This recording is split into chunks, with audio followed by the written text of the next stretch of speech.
But what's like, yeah, your background.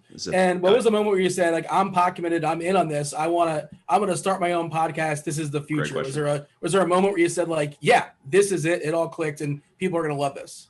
For sure. Well, about a week in, I committed a bit more funds to it, right? Because, I wasn't going to, I'm not one of the people who started with like a $9 pack and then worked my way up to like 5,000 or anything like that. I put in quite a bit of money, looking for some of those moments. When I came in, the challenge that was going to run soon was the Zion challenge, where, for those who don't know, a challenge is where you have to collect all of a certain moment, like you can collect 9 of the moment cards, and then you get the special one rewarded to you. So for me, it was the Zion rookie one. So the first big move I made was collect all the rookies.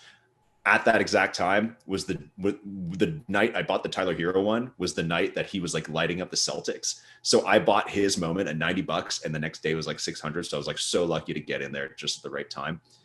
And over time, as it evolved and the finals went on, I kind of got a little bit more committed to it. And then at the new year, I decided, as more people were coming in, some of my friends were starting to ask me questions, being like, hey, like, how does this work? How does that work? Starting to get questions on Twitter.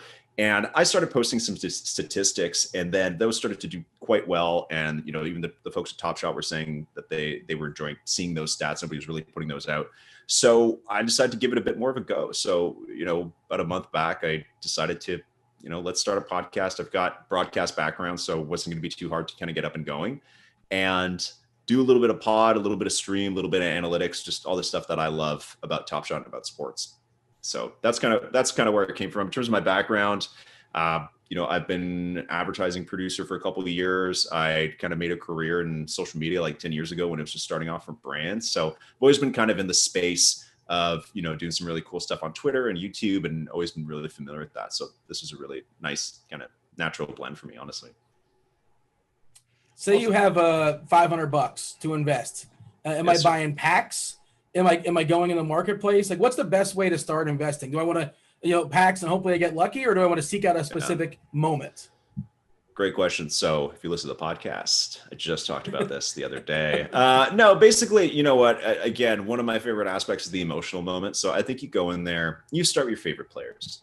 Honestly, like, I think that's the fun. You find your favorite players. You find some plays that you love that they had, and then you look for like a low price. Just get started, man. Like, if you're a Devin Booker fan, Jason Tatum fan, they've got some affordable stuff in there that you can go and pick up, and just to get that experience going. And then that's how you probably spend the first like $100. And then after that, I'd spend a ton of time learning, and then think about what you want your strategy to be.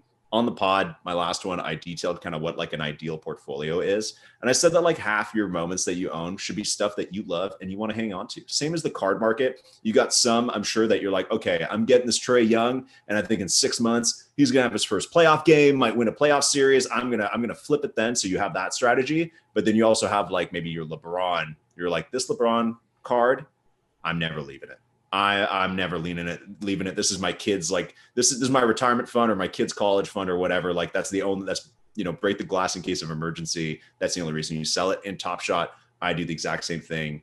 I've got some high value ones that I've decided I'm never letting go of. So if you're spending your first $500, get started with some players you love, find a few moments that are your like, I'm keeping these forever ones. And then honestly, spend the rest of the money having fun. Cool Cats, which is a release that's been delayed. It's the new set.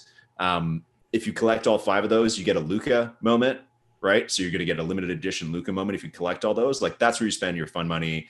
Play the game, get that kind of like lottery aspect kind of flowing through you, because the Luka prize is randomized. You don't know which mint number you're going to get. You might get number 1 or number 3,000 when you can do the challenge, which is a really awesome aspect. So go in there and have fun.